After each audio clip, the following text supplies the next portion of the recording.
Hey, and we're live. Welcome everybody, live viewers. We're going just a little bit early, but this is our live Google Hangout. We are recording the Polite Society podcast, episode 269. I want to say thank you to our advertisers, ABN Army Surplus, Concealment Solutions, Crusader Weaponry, of course, New Jersey Second Amendment Society. You can see Frank Fiamingo there. We'll be interviewing him in a minute. And Firearm Safety Institute. Of course, you can see Gary down there as well, and he's going to be joining us on the show as a member of the staff today. Again, thanks to all our advertisers. If we didn't have advertisers, I couldn't afford to put the show out anymore. So please support them. They keep the show coming at you for free. All right. Do we want to go ahead and just kick this interview off, and then we'll get into the regular show? Sure. Okay.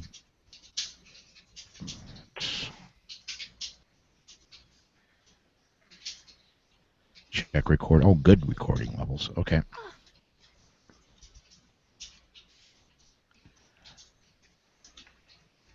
All right, here we go. Coming back. Oh, what? Frank, did you see the bullet points I left as questions that are sort of unanswered about the Allen case? I did not. No. Do you see? Do you have access to our show notes? I did add him. So how do I go to Google Drive, right? Yeah. And then click on what? Shared with me. Shared with me. Yeah. Yes. see here. Okay, rename this file to yeah. Okay, I think I got it up there. Yep. Okay, and then if you go down, sort by New Jersey or sort by Allen with 2 L's? Mm-hmm. Okay.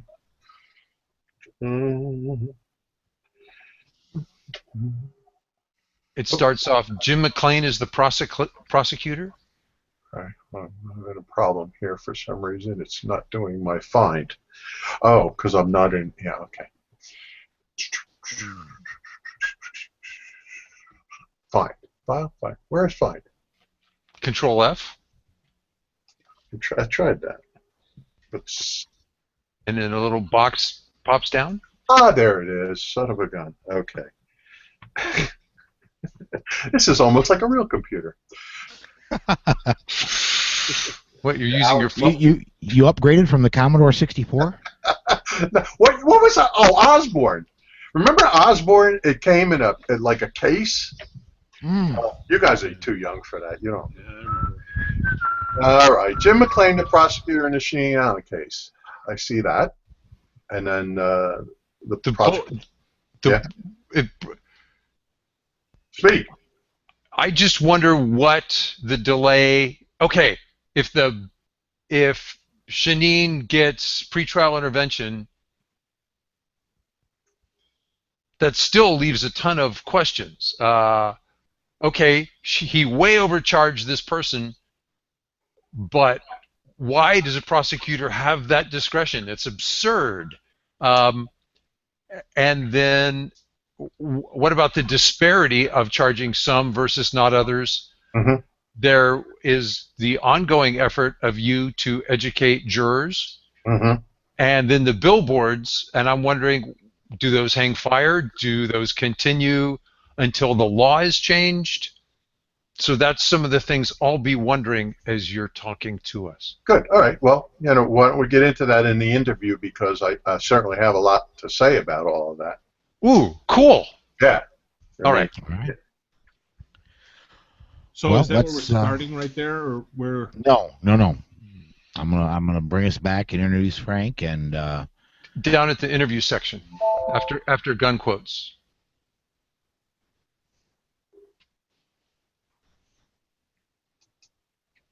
Okay, let's go ahead and kick it off. Here we go. Coming back in 5. Hey, and welcome back. Joining us again, Frank Fiamingo. Frank is a regular guest on the program. Of course, you all know he's the president of the New Jersey Second Amendment Society. And Frank, we've had, thank you first for coming back on the show. We've had some kind of unique developments come up in the Shaneen Allen case. Can you tell us a little bit of what's been going on? Well, yeah. I mean, as everybody I think knows, Shaneen Allen was being unfairly targeted and prosecuted by the Atlantic County prosecutor for really what should have been considered a simple mistake.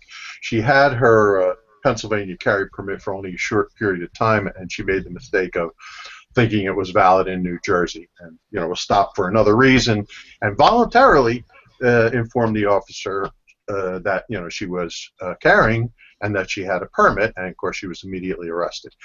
And the fact that she was charged with a second-degree felony, gun possession, was really surprising to us when we heard about it, because there is this option that prosecutors have in New Jersey called pretrial intervention, and it's particularly important in gun crimes or gun charges.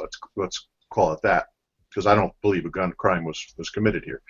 But in gun charges, in any what they consider a crime that involves a firearm, the Graves Act engages in New Jersey, and the Graves Act basically involves minimum mandatory sentences. So we were talking with secondary gun possession, minimum it was 7 to 10 years, presumptive 7, minimum 5, 3 years without parole. That would have been the best case scenario. A 5-year prison sentence for this young woman with 3 years without parole. So the fact that she was not diverted into pretrial intervention, which basically exists so that you can take people who are quote-unquote first-time offenders with no prior criminal record and no evidence of intent, and they go into this diversionary program that takes them out, takes them away from that minimum mandatory sentence prior to, going through a trial. And, or NFL stars can get in that. Well, that's the next statement. And the next statement is, of course, she was denied pretrial intervention. Now, during our investigation and her investigation and other people's investigation of this Atlantic County prosecutor, lo and behold, a video is uncovered showing that Ray Rice knocked his girlfriend out cold in an elevator in Atlantic City, dragged her limp body, carelessly out of the elevator, left her there on the floor. And he was arrested and was given pretrial intervention, whereas Shaneen Allen was denied pretrial intervention. So right there, there's a disparity. What is the reasons? If I wanted to give the Atlantic City County prosecutor a little bit of slack, I might accept his explanation that, well, after all, with this, with Ray Rice's popularity, it would have been hard to get a jury to convict, especially on the basis of the fact that that he would have had a reluctant witness. The then fiance didn't really want to testify against him. So let's say I give him that slack and say, all right, I accept that that's the reason why you didn't put Ray Rice through a trial, and you gave him the option of pretrial intervention, where at least he's forced to go to classes, and there's certain things that he has to comply with in order to remain eligible for pretrial intervention. Right. But then why would you deny someone, a young mother with 2 boys, who's a hardworking woman? She had more than 2 jobs. She had a job as a phlebotomist. She worked as a medical assistant, and anything else basically that she could pick up to keep body and soul together and to support her family. And she's got I've met her family. They're great people. This is a loving mother, and her kids adore her. And there's a boyfriend in the mix who is really a nice guy, and so it's very difficult for me to understand, just as on a human basis, why the Atlantic County prosecutor treated her so harshly. But that's where we were. Mm-hmm. Now, in the meantime, as you may know, the New Jersey Second Amendment Society, of which I'm the president, launched a number of different projects. The first thing was to get nationwide attention focused on the Shaneen Allen situation, which I think we did a pretty good job. We went to all of the major leaders of the liberty-minded groups and Second Amendment groups throughout the nation, and we made them aware of the situation. We also contacted people like Mark Walters and Tom Gresham, and of course yourself. You had me on right away. I think you were actually the first one that interviewed me. We actually formed a project together with Tom Gresham and Alan Gottlieb of the Second Amendment and Citizens for the Right to Keep and Bear Arms, Second Amendment Foundation, and the Citizens Committee.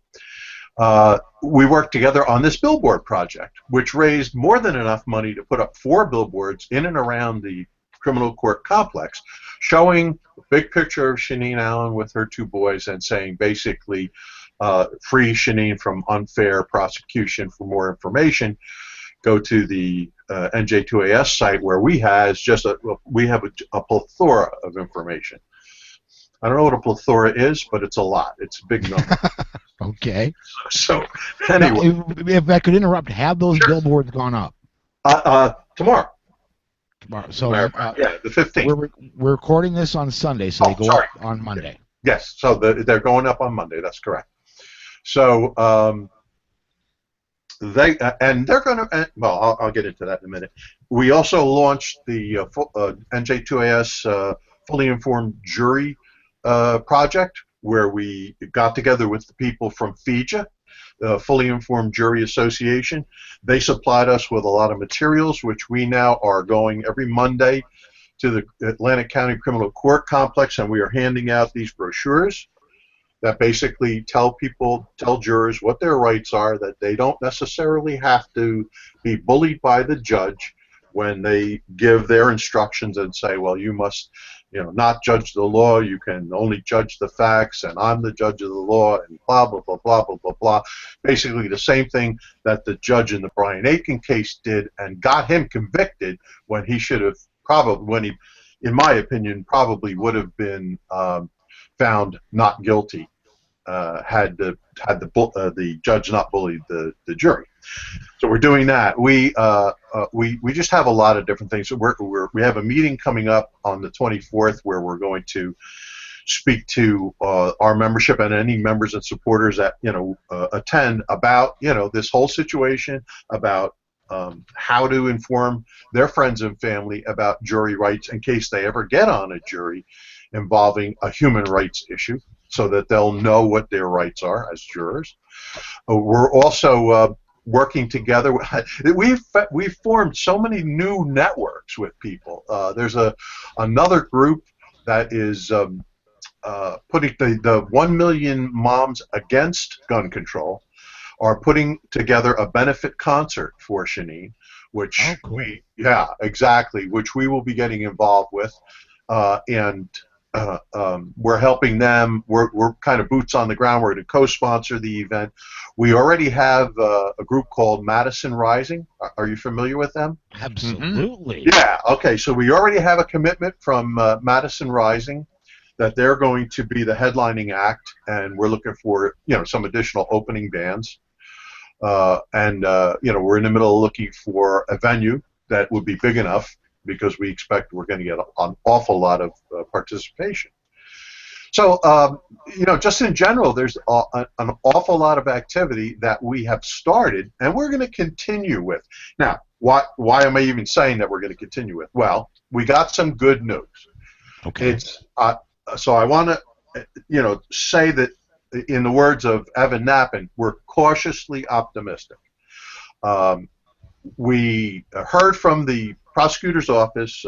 Evan received a fax that basically says the trial is being postponed or canceled. The pre-trial conference that they normally would hold, that's also been canceled. And in the words of the fax, the prosecutor's office wants to reconsider their position on Shaneen's charges. That's big. I mean, that's huge. Just the word reconsider to me means that it's more than just a delay. They really want to look into it. So that is great news. right, right. So we're very, very cautiously optimistic that this means that, you know, either the charges will be dropped, of course that would be ideal, or she will be diverted into pretrial intervention. So we ask everybody, those who pray, pray. Those who, you know, have good vibrations, send them out. You know, we want to make sure that this goes forward. However, even with that knowledge, we are not stopping one of these projects.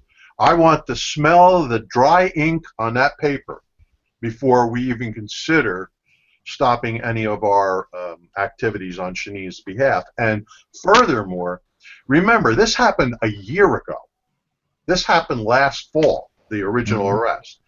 This poor woman has bills piled up that she couldn't pay because she lost her job almost immediately after they arrested her because she was unable to perform her duties because she was behind bars for like 48 days.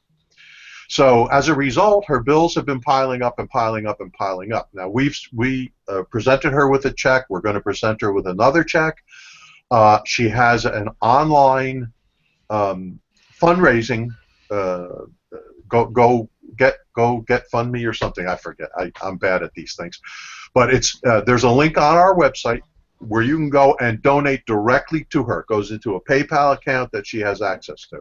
We have nothing to do with it other than I'm promoting it. She also has a legal defense fund, which is doing very well, and hopefully will cover most of her, if not all, of her legal charges. But we don't want these activities to end because, as I say, we still want to shine a very bright light on what's going on with her, and we also want to make sure that her, you know, she receives funds so that she could pay her bills and raise her family the way she intended to do it when, you know, before all this happened.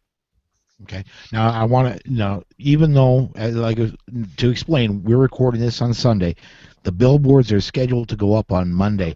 Those billboards are still going to go up, right? Oh, absolutely. They're going to go up. They're going to be up for at least a month. Okay. Our original contract is for a month. If I don't see the kind of progress that we expect to see, you know, again, being cautiously optimistic, I'll contract for another month. And we're not stopping the fully informed jury project. That, as a matter of fact, we'll expand that. Right now, we're just doing that every Monday in Atlantic County, but I would like to spread that to all 21 counties of New Jersey.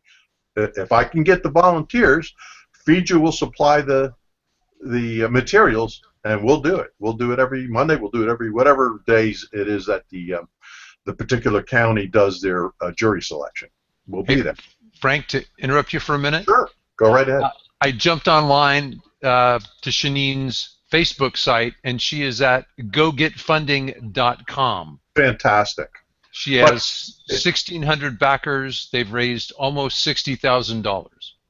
Oh, that's awesome. Oh, that's for her legal defense fund. Right. Yeah, but there's another one. If you go to our site and go down to the bottom, you'll see that there's another link that will bring you to a PayPal account that you can donate directly to her family so that she can pay her electric bill and her gas bill and her water bill and, you know. The lawyers will get paid, but she could starve to death unless we help. That's the problem. See, that's the problem that most people didn't realize. So, you know, we talked about it, and she started this other link. And we also raised, I mean, you know, among our members and supporters, we raised some money directly that we've already given her. And also, Tom Gresham and Alan Gottlieb very generously said that any of the excess money, because we raised more money for the billboard project than we needed, and they said give her the excess money, so she'll have another $2,000 from that. Great. Yeah. Thank you. Yeah. So we're very pleased with the response that we've. And I'll tell you, as I said, I've met Shaneen. She's a lovely person. She really, really is. But the first time I saw a real smile on her face was when Louis Knapp and Evan Knapp announced that the receipt of that fax. I mean, she had a real smile on her face.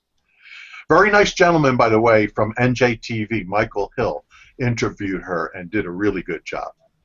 When was that, Frank? This was on just the other day, like 2 days ago. Okay. Yeah, and you could probably go to the NJTV site. It's archived. Maybe what I'll do is I'll put a link on our site. Okay. To the interview. Very cool. Yeah. Well, we're coming up on break here, but if I could I have you hang out for one more segment with us? Oh, Frank? absolutely, certainly. So, hang on, everybody. We'll be right back right after this. Okay.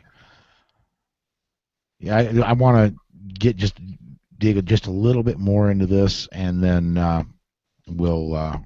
But I think there's easily another segment in this. So. Sure. Just give me the hook because I don't have any sense.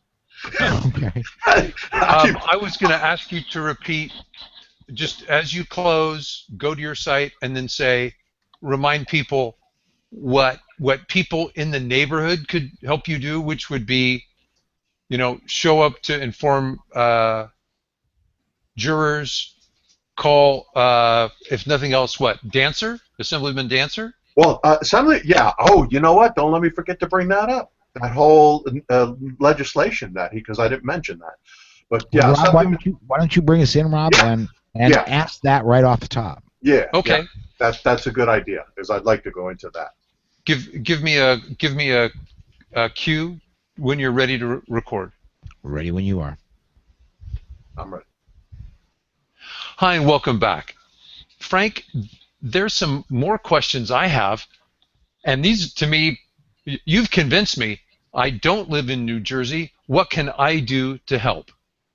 Well, there's a number of different things. As a matter of fact, the more people that don't live in New Jersey that call and react to Shaneen's situation, the better.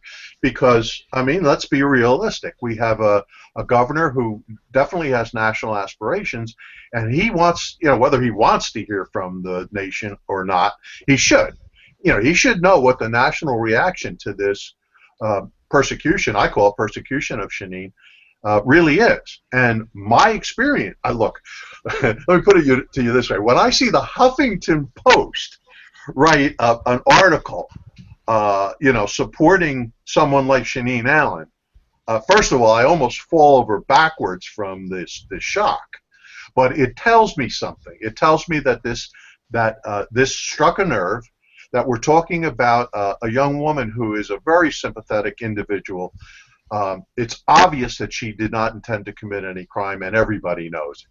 So we would like people to call. You can easily go to our website, and I have a list of all the numbers, Governor Christie, the Attorney General's number, and the Atlantic County Prosecutor's number. I think we still have to keep the pressure on until the ink is dry on a document that says she's a free woman. Well, if I could, I want to, because we've done this before, and I'm going to keep doing it myself. I'll take responsibility. Governor Chris Christie's number, area code 609-292-6000. Again, 609-292-6000. I don't care if you live in Trenton, New Jersey, or West Podunk, Kentucky. Call. If he wants to be president, he needs to step into this, and he doesn't need to pardon. He couldn't pardon right now, but he needs to he needs to really put pressure on these people. I would like to interject that I would especially like the people from New Hampshire and Iowa to call. So if you have listeners, yes. For obvious reasons, and when you call, say, I'm an Iowa voter. I'm a New Hampshire voter, and I heard about this Shaneen Allen thing, and I'm really unhappy. Yes. Frank, yeah. I noticed that there was some legislation proposed, I think Assemblyman Ronald Dancer in New Jersey. Absolutely. We're seeing a couple of different things happening. The wonderful thing about the legislation that Ronald Dancer introduced, which basically would say that the judge's hands are no longer tied by the Graves Act, that they would not be required. Unfortunately, it only applies to out-of-state individuals. But basically, the legislation said, yeah, well, we'll take what we can get for now, and then we'll build on it. But basically, what it says is, if someone from out of state with a valid license comes into New Jersey, they are not associated with any gang, violence. Right. And they have no criminal intent, no record. They the minimum mandatory sentences do not apply. So that's certainly a step in the right direction. And you could still be convicted of a felony, except we won't put you in prison for a long time. Well, no. It's basically saying that you could go and give them pretrial intervention. Okay. So they would avoid. Yeah. So there would be no more. Yeah, there would be no more minimum mandatory sentences. You would not be forced to charge them with a felony and so forth. And it would be in the judge's hands. One of the nice things about this is if the prosecutor should, it works both ways too, because we also don't want to see Ray Rice cases. We don't want to see people who actually belong behind bars get free. So what this would do is it would also say that if a prosecutor grants pretrial intervention to somebody like a Ray Rice, and the judge reviews it and says, no way, Jose, then the judge can overrule that. So it works both ways. The judge can also say, no, you're giving somebody who is an out-of-state resident who has a valid carry permit and is not a criminal, is not a gang member, and has no criminal intent. You're charging them with a gun crime. I don't feel that that's appropriate, and I would like to see them go to pretrial intervention. So it's good legislation. It doesn't go far enough. It doesn't protect anybody in New Jersey, but here's the good thing about it: it's got bipartisan support. So in addition to Assemblyman Dancer, and he has a number of co-sponsors on both sides of the aisle. So that pretty much indicates to me that it has legs. Most of the legislation that is even slightly gives a relief or an advantage to anyone charged with a gun crime in the state of New Jersey is always bad. But this is the first one with some positive effect that has bipartisan support. In the meantime, I want to give kudos to our ever-present Assemblyman Michael Patrick Carroll, who is constantly fighting for better treatment of firearms owners in the state of New Jersey. I mean, he's written the Citizens Protection Act, which would allow carry permits to be given without any justifiable need, and only to be denied on the basis of the fact that you've already committed a violent felony or have been adjudicated mentally unfit. That never went anywhere, and so far we haven't seen any movement on it. But what he has done now is he's done a rewrite of the statutes as they're written, and it's a phenomenal improvement. It makes the distinction. See, I've always said one of the biggest problems with New Jersey firearm statutes is that they make no distinction whatsoever between a criminal, a gang member, a drug dealer, a career criminal, who has a gun, gets charged with gun possession, and you or I, who, on our way back from the range, because in New Jersey you can't physically have access to your firearm. It's locked away in your trunk. But even if it's locked away in your trunk and you stop at the grocery store or the cleaners, theoretically now you have committed a second-degree felony, gun possession. Because you're only supposed to transport your firearms to and from the range, to and from the point of purchase, to and from the gunsmith, and in the process of moving. So any other diversion is considered to be. Now, what are the chances you're ever going to get pulled over for something like that as you go through the drive-thru to get a soda? Probably never. But the fact that they exist on paper is enough. And they've scooped up people like Brian Aiken. Well, that is true. They scoop up people. There was the New Jersey gal. Her sister was involved in some domestic abuse. She brought her firearm over to her sister's house, and then was charged for that because it wasn't on her way to the range, right? Yeah, that's correct. She cannot have her firearm there. Yeah, and the big one though, the one that brings the most attention, of course, is the Brian Aiken case, and that was another open and shut situation where he should never have been charged with gun possession in the first place. But as I say, Michael Patrick Carroll has written some legislation that would reform our statutes. Now, again, will it have legs?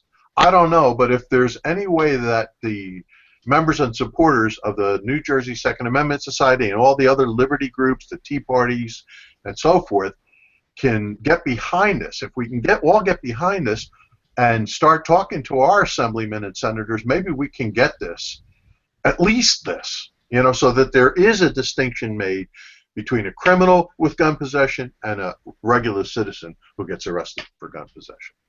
Well, I hate to do this, but we're coming up here on break in a little bit. But before we go, I do want to bring up, you are going to be having another regular meeting coming up here. That's correct. We have a meeting about 10 days, right? Yes, we have a meeting on September 24th. It'll be in Toms River at the Knights of Columbus. All of the details, again, you can just go to our homepage and you'll see under events the NJ2AS regular monthly meeting, and you can get all the details there. I'm going to have a lot to say about the Shaneen Allen situation because I'm sure we'll have more information by then, and just a lot about the future of the NJ2AS and what the constitutional carry and what direction are we going in, and what is our real the basis of our of this right to keep and bear arms. We need to talk about that. We need to make it a mindset.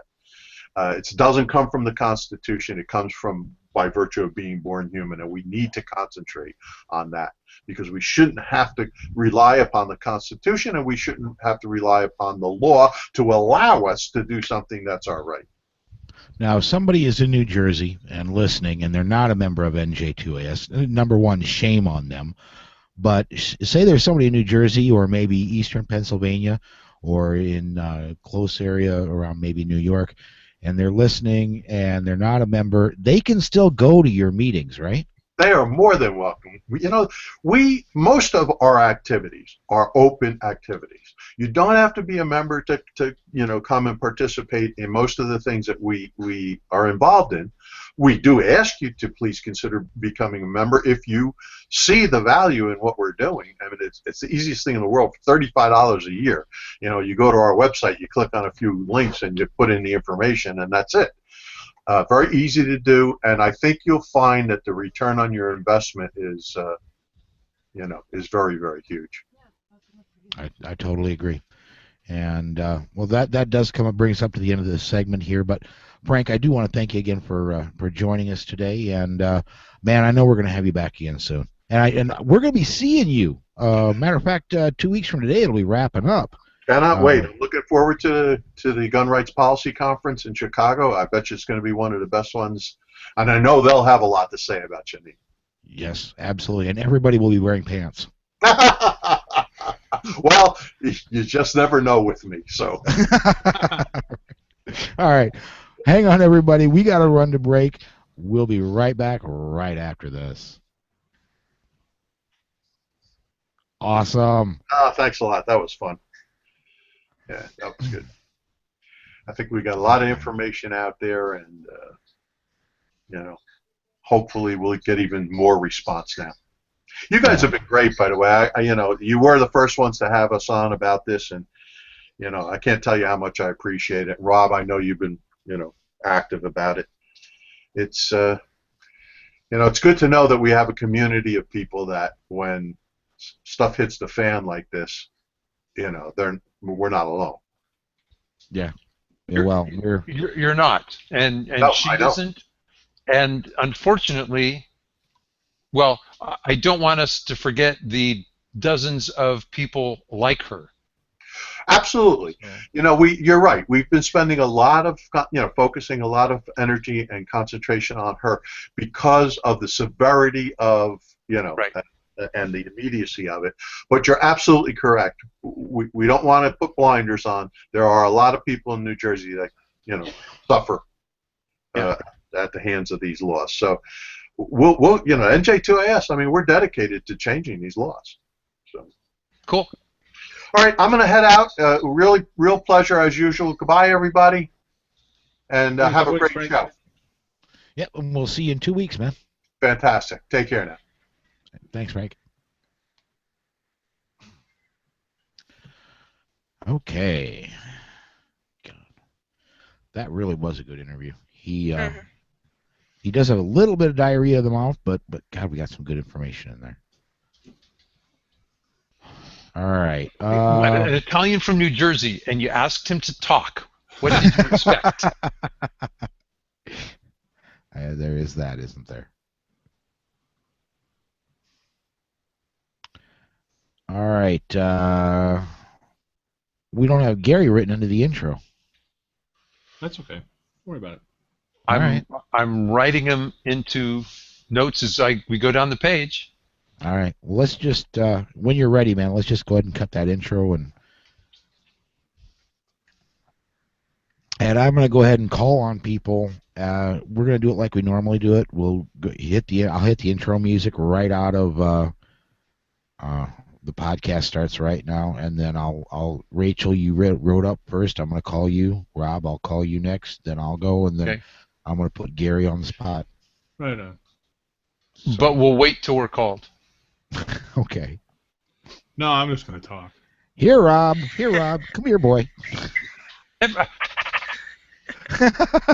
We're so sweet. Can you feel love, boys and girls? Rachel, are you with us, or is it just your picture? I'm here. Okay. Is it just your... No, I've got like 5 or 6 instances of Rachel has joined, Rachel's left, Rachel's joined, Rachel's left. I kept on getting bumped, and it would bring me right back to it. So only like a few seconds out. Hopefully that doesn't keep on happening. But okay, we'll see. Right. Are we ready to cut this intro? Mhm. I'm ready. All right, here we go. Coming back in 5. Right.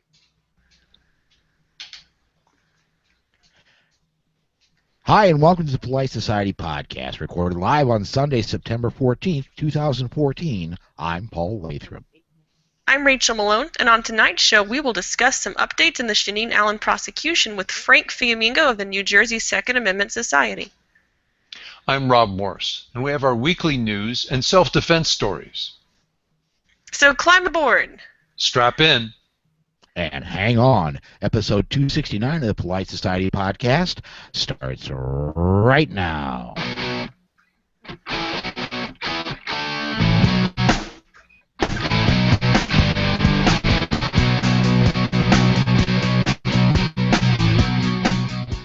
And welcome back. This is our personal news segment of the show. Looks like first on my list tonight, I have Rachel. Rachel, what's been going on with you? Well, I'm actually enjoying the change in weather. All of Texas is. I usually lament when the hot weather leaves because I love summers, but this is actually pretty enjoyable. It was 60 degrees this morning when I woke up. I'm sitting here in a hoodie. Very different from the past few weeks or months. Oh, cry me a river. It's not even going to hit 60 here today. Yeah, I think it's about 70 right now, maybe early 70s. So definitely quite a drop in temperatures. That's why all the Californians are coming to Austin, I guess. Yeah, we've also had a lot of rain this past week, which is so good. You really notice it living out here in the country. It dries up and gets all yellow and brown when we don't have rain. So I love having rain. Everything is green. It looks beautiful. So that's what's going on temperature-wise here in Texas. Politically, I had a few things this past week. I visited with the Texas GOP chairman, Steve Munisteri, at a local Republican club meeting last Monday, and I reminded him about the resolution that we passed at the state convention in June to prioritize gun legislation. So I'm hoping that he's going to encourage the state Republican Executive Committee to take up that issue. That's the SREC, and they're essentially the board of the Texas Republican Party. However, it looks like we're going to have to wait until the December meeting for them to take that issue up. I attended the quarterly SREC meeting yesterday, and unfortunately, gun right legislation was nowhere on their radar. They want to focus on elections coming up in November, and they just don't even want to start thinking about the legislative session, even though that does start in January. So I did some thinking about, what is of value? What do we spend our time on? And sometimes political activism involves high energy, fast action, heavily involved, super intense work. And I've sure had my fair share of those experiences. This weekend, though, was quite the opposite. On the surface, nothing was accomplished for gun rights or liberty. It was just kind of that slow, behind-the-scenes work of meeting people in positions of some authority and power. Maybe they have a vote on the board that could potentially affect some things that down the road might, have an effect on gun rights. If you see the chain of connection. We were networking with some of those people, some of the others who showed up, holding them accountable, letting them know that we will be back and we'll be watching. And also, I think it was important to show up just to be supportive of those who have supported us in the past. But for all of us, our time is obviously very limited. Political activism can be discouraging. And I believe we must each pick what we feel is the most valuable way to use our time. And for me, this past weekend, despite the fact that we didn't feel like we were getting a ton done, I feel the most valuable thing for me to be doing with my time was attending the SREC meeting. So I'm glad I went. Cool. Now I was putting together the show you guys did on Wednesday, and I only get to hear bits and pieces of the show as I put it together. I don't get to listen to the whole thing, but I did hear you got your AR parts put on your AR, right? Did I hear that right? Yeah, finally. Can you believe it? Uh-huh. Have you been able to fire that thing yet? Not yet. Didn't get back until dark last night. Same thing Friday, yeah. So you've got this gun that you've had in pieces, struggling to get together for months, and you still made the time to go to the state Republican Executive Committee meeting. That's dedication. That's true. Thank you, Rachel. You're welcome. Well, then next on our list of faces here is Rob. Rob, what's been up with you, man? I'm not as dedicated as Rachel. I was going to take some people to a steel shoot rather than do more noble things. I dragged some newbies out to the range. We shot a beginner's steel shoot. Unfortunately, this is like any party. You invite 8 and 4 shown up. 3 people got really sick and had to fade on me. As for shooting, the newbie that was sort of the impetus of here, this is what it's like to draw when time matters rather than at a square range. She enjoyed it a lot. And I had a good time. I missed 1 out of the 30 targets. That was still good enough to win a pin. Hey, Rob, don't you dare say that taking new shooters out is less of a noble thing to do, because I think that's one of the best things you could be doing. So that's great. Well, I enjoy it so much. It feels so rewarding. It can't feel that noble, can it? That's great when noble things are actually exciting and fun to do. Dang, I love it when a plan works out like that. Don't you? Yeah. That's well, great. and Rob, I want to second that. I mean, taking new shooters out, and we get some emails now and again saying, yes, I'm taking new people out. That I really believe is the number one thing we need to get more shooters out there in order to maintain and regain our gun rights. Yeah. And so what you are doing by taking these new people out shooting is amazingly important. Well, and on top of that, she's a journalist, so. Oh, there you go. It's a twofer. There you go. Maybe wonderful. A 5 for if she's influential. Well, what's been up with me since I was on the show last? I had Monday and Tuesday off for truck repairs. I was only planning on taking Monday off, but it wound up I had to take Tuesday off too. And since I do want to go to GRPC, I had to work yesterday, which is Saturday. That means we were recording this on Sunday instead of Saturday night. I did get some gun-related stuff done this week. I was able to secure the range for 2 really cool weekends next year. We already released that Bob Main and Ben Branham are going to be coming up to do their Beyond Concealed Carry class in May of this year. And then just this week, we finalized plans with Kathy Jackson. She's going to be coming back up to Sioux Falls next August to do another Cornered Cat co-ed class. And then there's one more class I'm working on for next year. I am really excited about this one, too. I'm just not ready to talk about it publicly yet. I really wish I could, because this may be, I'm excited to have Kathy Jackson up. I always love having Kathy Jackson up. Yep. I'm excited for Bob and Ben, because I've never trained with Bob or Ben, and they're both good friends, and I really want to train with them. I'm excited about that one. This third one that may happen, I may be more excited about that than the other two. So I'll let everybody know when I can, but I'm really itching for that to happen. And then one thing I wanted, because this doesn't really fit in anywhere else, I wanted to get into this here. I had a little bit of a scare when I got home. Well, I wasn't home yet. I got into Sioux Falls last night. I picked up the south side of Chicago yesterday morning, and was pulling into Sioux Falls late last evening. Where I delivered is in the industrial area of Sioux Falls, and the place is not gated, and so anybody can pretty much drive in and around there. But what we do is because there's nobody at that facility when I got there, you pull in, you back in your trailer, set your trailer down, you secure the paperwork, and you leave it there, and they get to it when they get in Monday morning, which really beats me, getting in my butt out of bed at 3 a.m. so I can be there at 4 when they get there. They just allow us to leave the trailer and the paperwork there, which is cool, but when I get there, there's nobody there. There's not supposed to be anybody there. No big deal. I'm pulling around.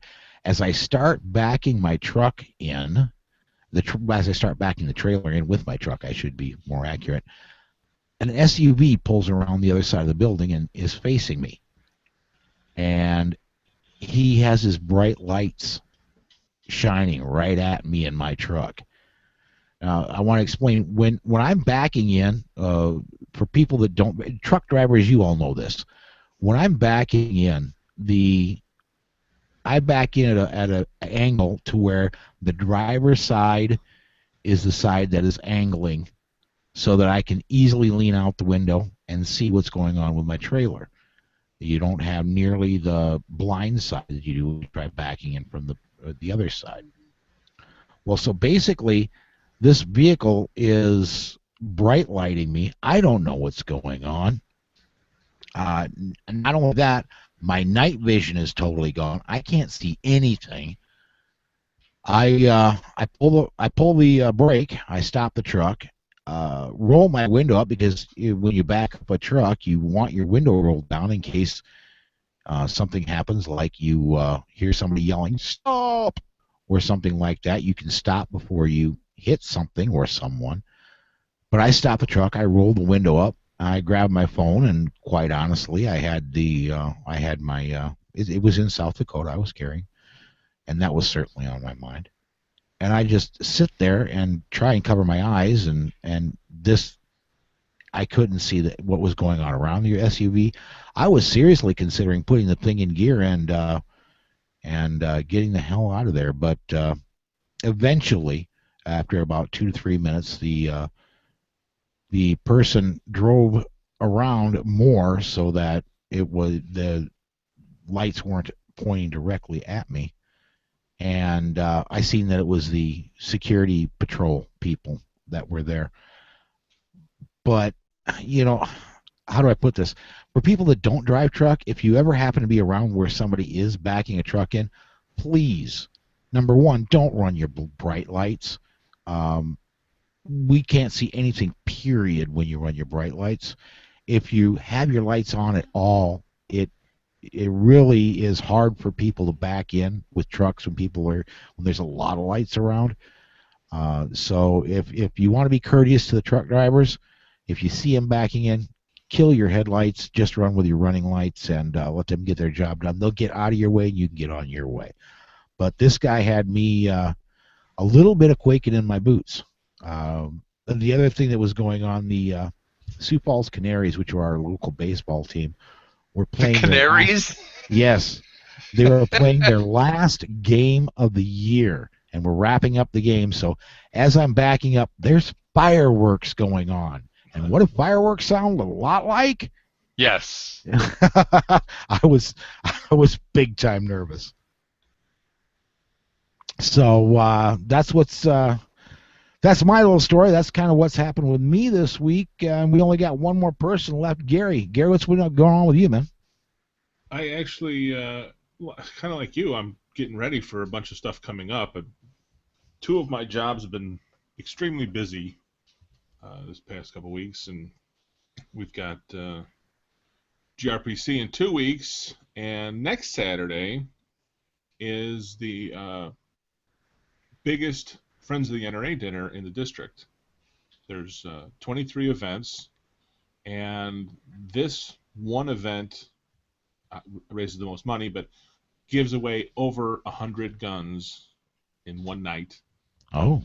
And won a gun last year, so not going to miss that one. Yeah, no kidding. So I've got to take a couple of weekends off of work coming up, so I've been working more in my other two jobs than gun stuff. Okay. Good. Well, very cool. Well, let's go ahead and do this because we're coming up on break then. Let's go ahead and run to break. We've got a great big news segment coming up. So everybody hang on. We'll be right back right after this. Awesome. Okay. Oh, I get the first story. Okay. Or not. No, that's fine. Success. That's fine. Rob has a backspace button okay. on his keyboard. He can take you off then.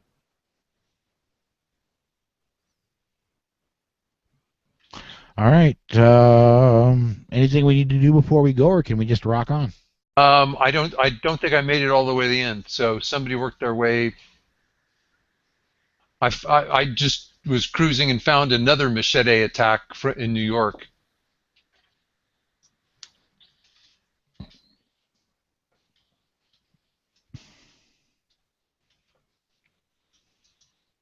So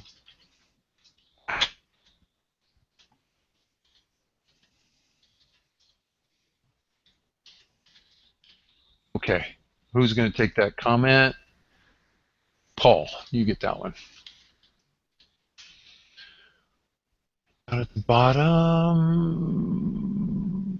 Rob, Rach. Yeah, Rachel's going to give the billionaires hell at the bottom there. Okay.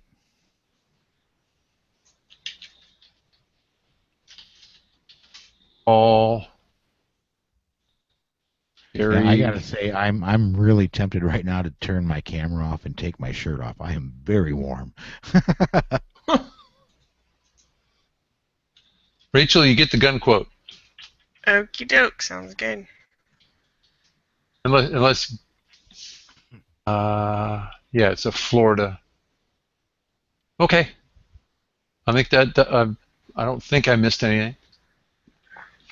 All right.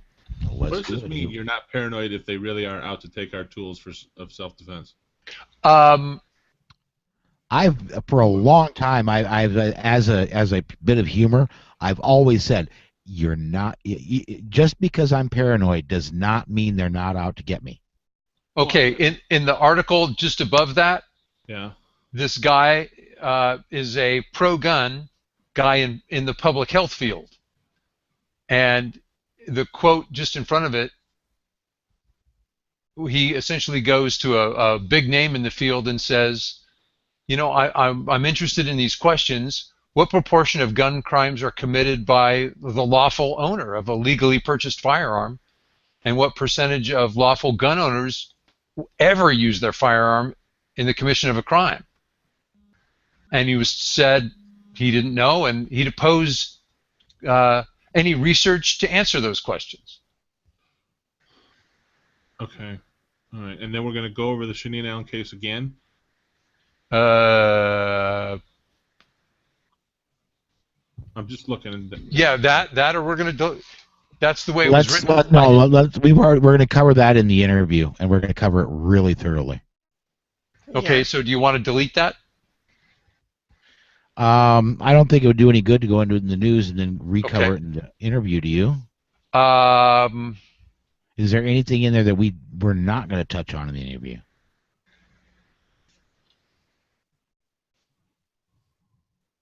I'm trying to find it. Just a minute. it's the one with the bullet points.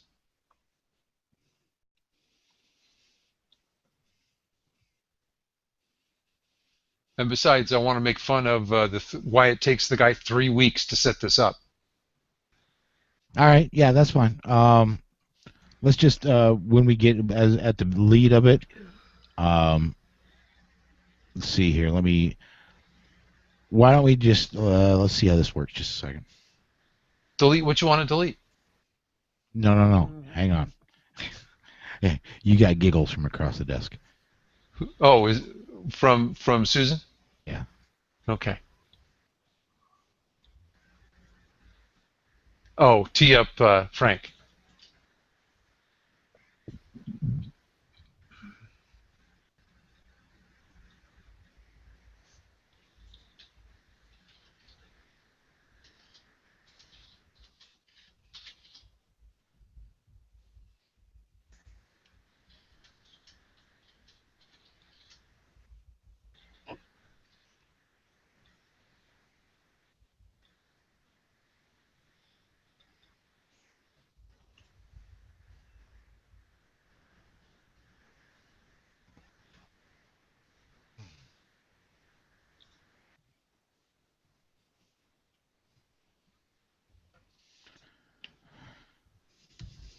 You're just trying to make it look like the right hand actually knows what the left hand is doing.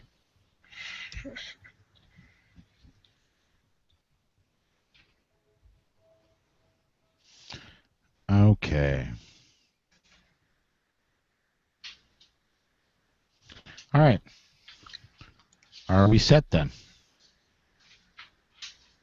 Yes. Okay. Coming back in 5.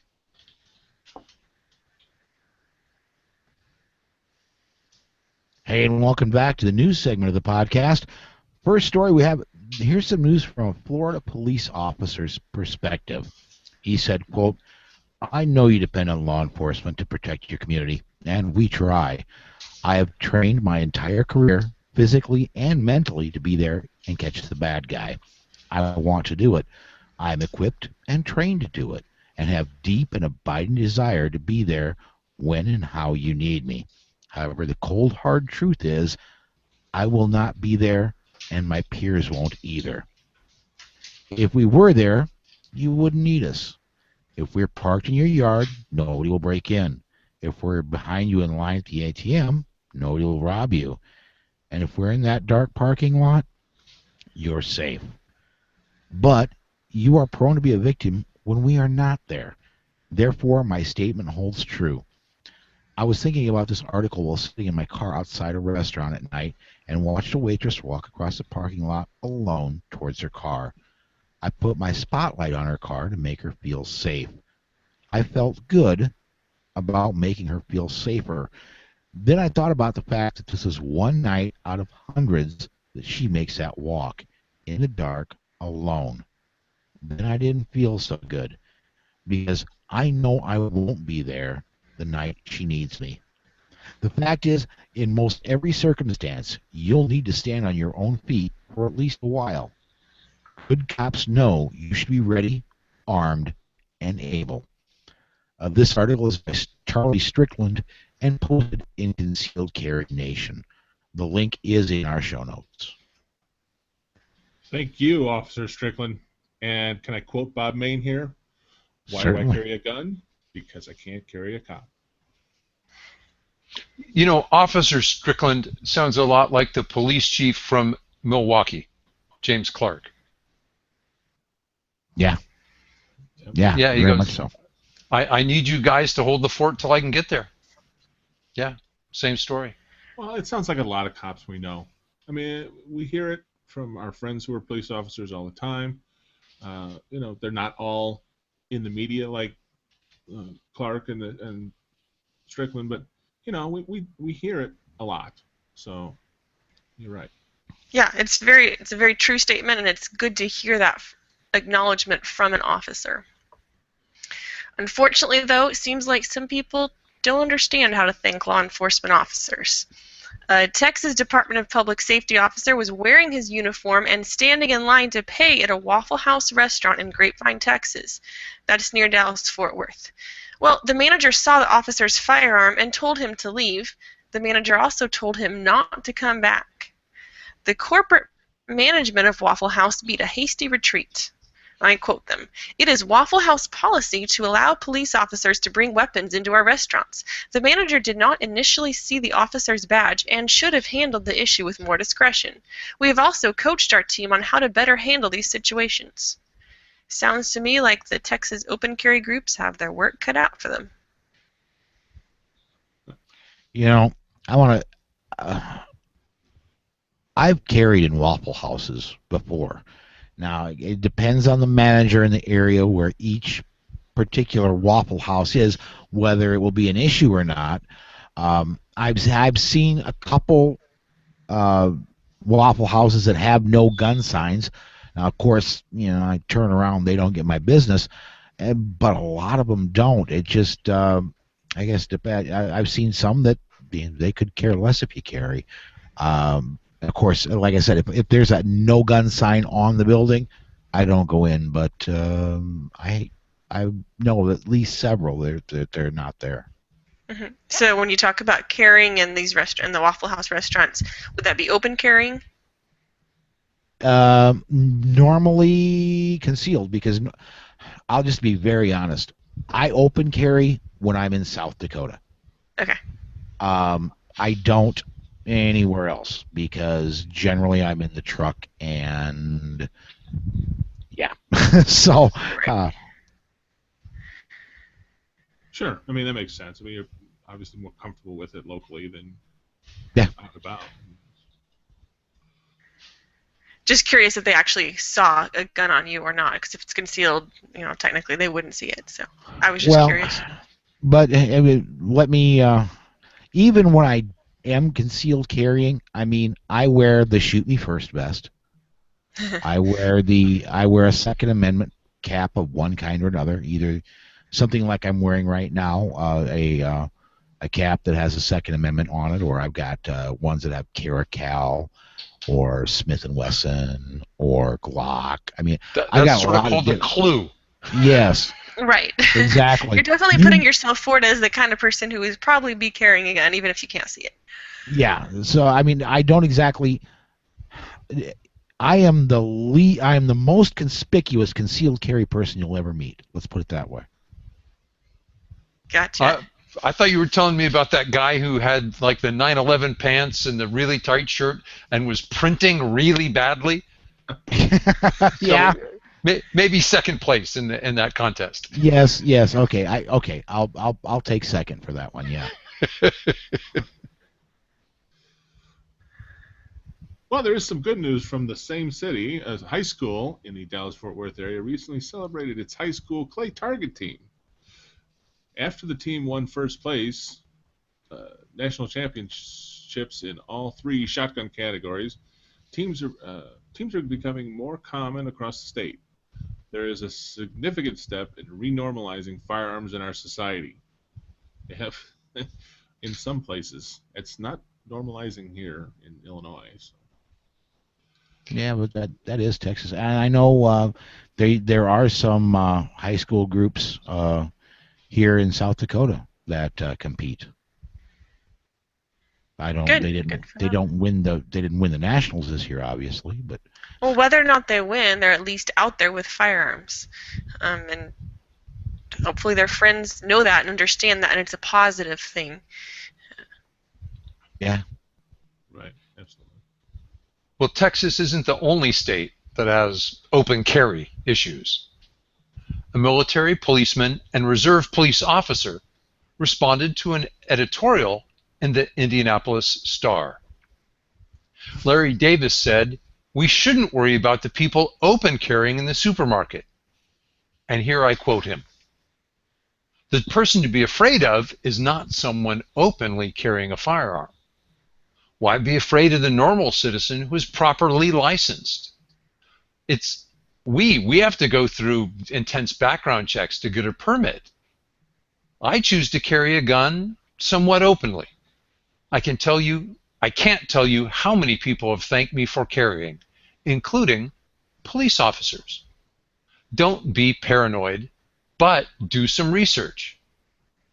Why would I carry in Kroger? Because I can.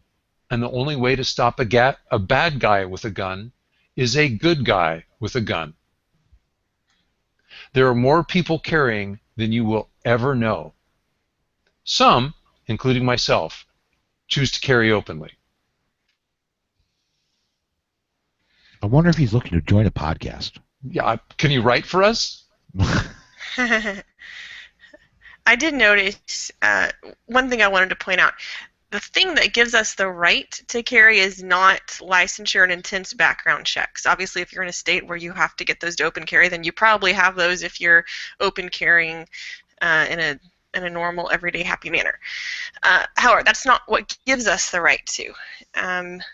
But yeah, if you're looking, I mean, just from a logical perspective, the people openly carrying a gun, doing friendly, normal business, being that polite society, are probably not the ones you need to be worried about.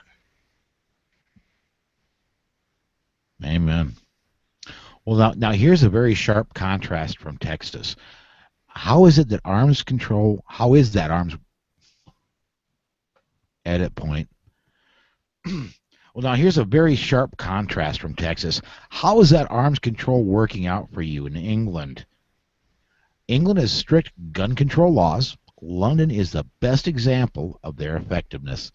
Criminal records from 2014 showed that up to 1,000 people per month were threatened with a knife during an assault. Over 400 were injured and 4 were killed, all in 1 month. That is the result of gun control in England's largest and most heavily policed city. That is what gun control politicians want to bring here. And I want to add a comment to that. One other thing I see in the media from England all the time is, did they catch it on camera? Did they catch it on camera? That whole city is under video surveillance. If you're in public, you're on camera. Absolutely. That's true. Wow. In other words, you won't be able to defend yourself, but they've got a kind of okay shot at maybe getting video of the person killing you. Not that they'll ever catch them. Well, that leads us to our next story from the former gun-free zone of Chicago. Even though with the new carry law, all public transportation remains a disarmed victim zone due to Illinois' oppressive gun laws. It won't surprise our listeners that criminals prefer unarmed victims.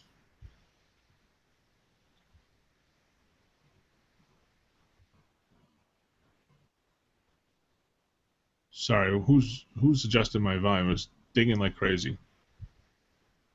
Need me louder? I just turned the mic up, bud. Go ahead and start from the beginning. All right, that's fine.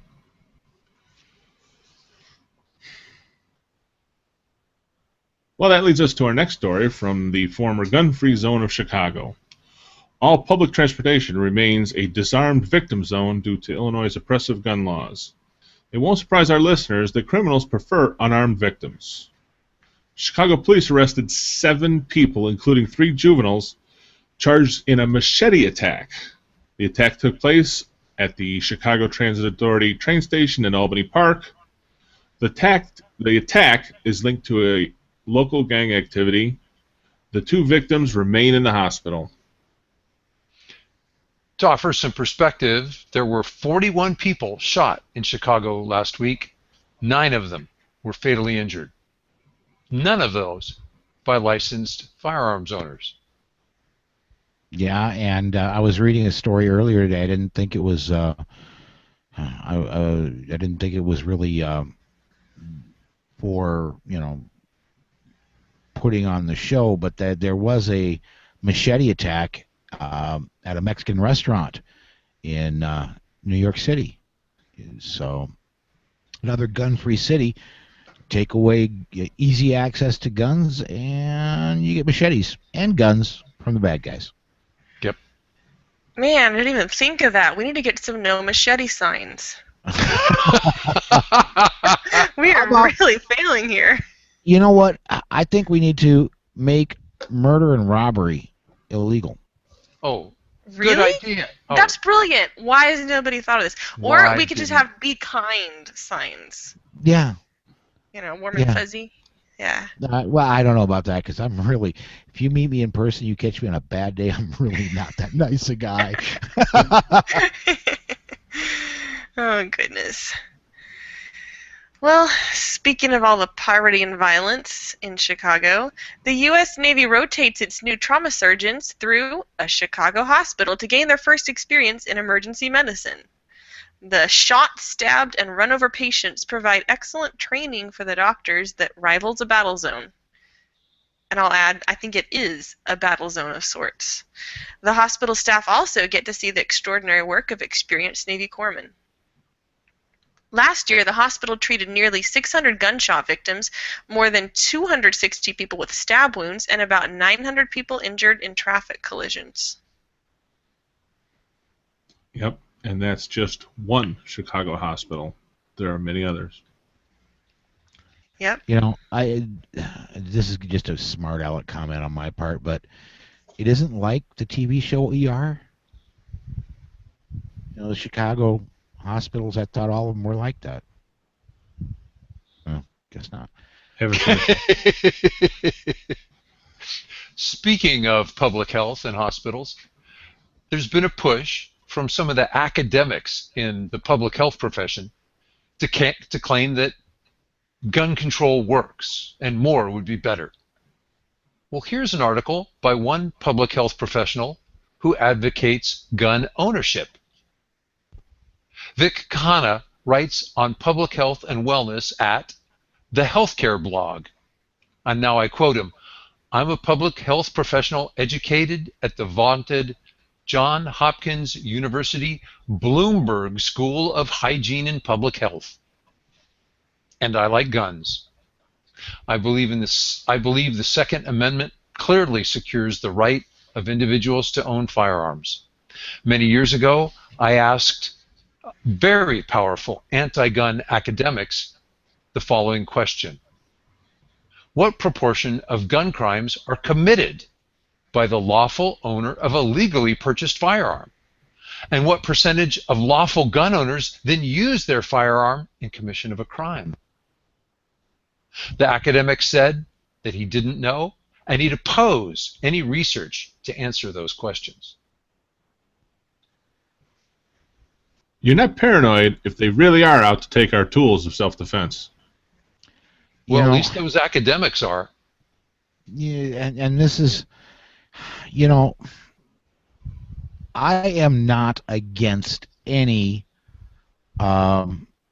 research. I mean, as far as I'm confident enough in the way things have gone, and that I am all for researching in the areas of, and anybody intellectually honest ought to be brave enough to say, look, if you want, let's look into this more. Let's do some research on this. Anybody that is opposed to research is really intellectually dishonest, if you ask me. I'd agree with that. We'll stand by the numbers. Let's find out what's true. Yeah. Well, Yeah, let's do and on the topic of the push by the public health professionals to claim Yep. that gun control works, yeah, there are plenty of those. We also have some doctors and those in the health.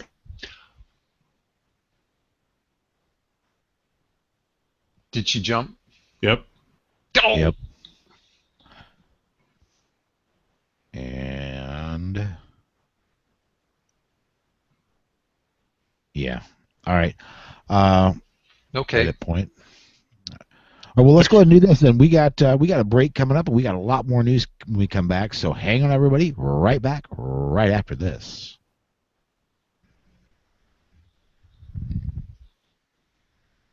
So it was raining near Austin, the string got wet, and your internet dropped out? Is she back yet? Rachel? Her face is back. Her face is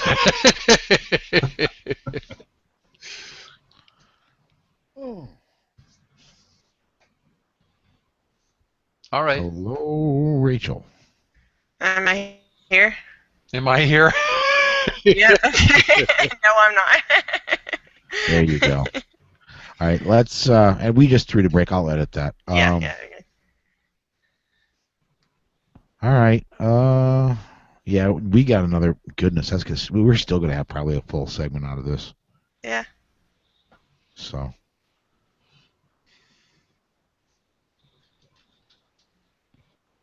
Okay. Here we go. Coming back in 5.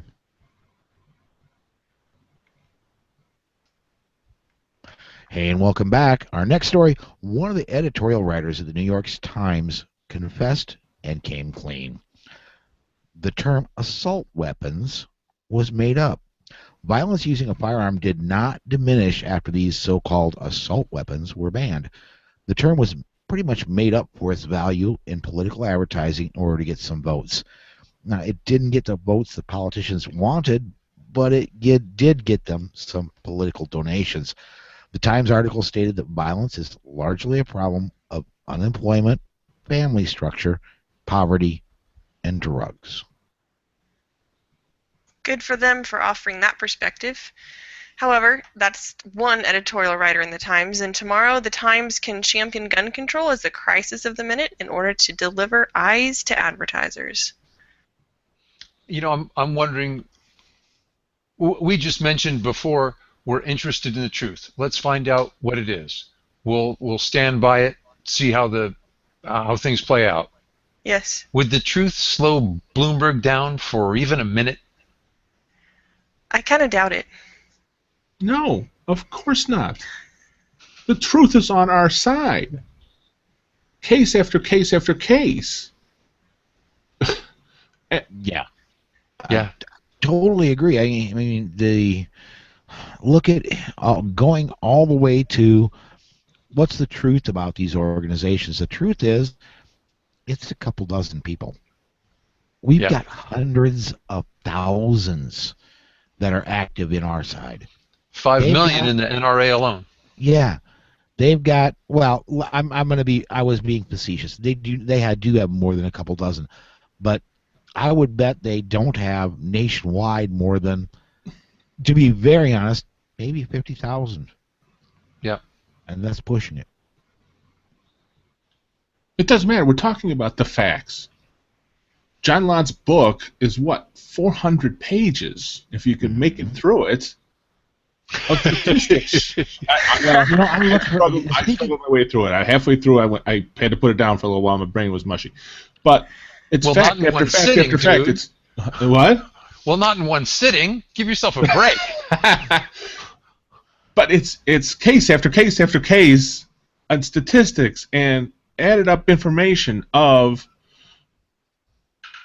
as these states have enacted shall issue concealed carry laws, the crime has gone down. There's a study, concealed carry holders versus police officers. Now, I love cops, but there's flawed people in every distinction. Mm-hmm. Concealed carry holders commit less crime than cops. Oh, yeah. I mean, when you talk about the facts are completely on our side. Right, which is why they don't want the facts. Right. Yeah, they don't use them, they don't want them, they don't work off of the facts. Sometimes they'll create facts or made up statistics to give the illusion of being right, but really, when it comes down to it, their arguments are based on their feelings and what they want. Not on facts, not on truth. Control. They want control. Yeah. I want you on my side, especially when you're riled up. Oh, yeah. Yeah, I shake my head and I go, how can you spit in the face of these obvious facts. And I'll stop. No, you got the next article. Don't stop. Don't stop now. All right. Well, in a little bit, we'll be talking. We'll be having an interview with Frank Fiamingo. But for now, Jim McLean is the prosecutor in the Shaneen Allen case. McLean asked for a 3-week trial delay so he has time to reevaluate the charges against Miss Allen. This brings up a number of issues because Shaneen's case is not unusual. The prosecutor has piled on charges against individuals who had minor firearms violations so that a conviction could result in prison terms for first-time offenders of up to 11.5 years in state prison. In some cases, these firearm owners grabbed their guns to protect others and were charged and tried as violent criminals. There are questions about how the prosecutor uses discretion to prosecute some defendants and not others. There are now demonstrations in front of court buildings where the demonstrators are handing out leaflets to inform New Jersey jurors of their right to reject unjust laws. And, as we will find out, there are billboards purchased to publicly question the prosecutor's actions. A larger question is why New Jersey legislators gave any prosecutor that much discretion to prosecute innocent and nonviolent individuals. You know, I can't answer that question, but I think I know why he needs 3 weeks. It's going to take about 20 days to hide from the media and hope something comes up to distract them from the case. Then it'll take the prosecutor 20 minutes to arrange pretrial intervention and probation with Shaneen's attorney, Evan Knappen. Well, we're not going to let the public forget, are we? Not here. No. And stay Definitely tuned for not. that interview. Stay tuned for that interview. You're going to hear a lot about it. Yes, great interview. And here's another example of the rich and powerful talking one way and acting another way. Microsoft billionaire Paul Allen gave $500,000 supporting an anti-gun initiative in Washington state. Initiative 594 requires a background check and ownership transfer for many routine firearm exchanges. For example, I could loan a competitor my gun, except, that would now be illegal. Or hunters might loan a firearm to another licensed firearms owner. Well, that loan would be illegal, even though the other individual already has a legally owned firearm. Oh, but wait, there's more. Billionaire Paul Allen put in a bid on a World War II-era German Panzer tank. Allen already owns a Soviet Scud missile and an M55 self-propelled howitzer. This is taking hypocrisy to an art form. 2 of Washington's largest, oldest, and most respected rank-and-file law enforcement organizations, along with 9 individual county sheriffs, publicly opposed Initiative 594. Oh, I can hear it now. You don't need a Panzer tank to shoot prairie dogs. You don't need a missile to hunt mallards.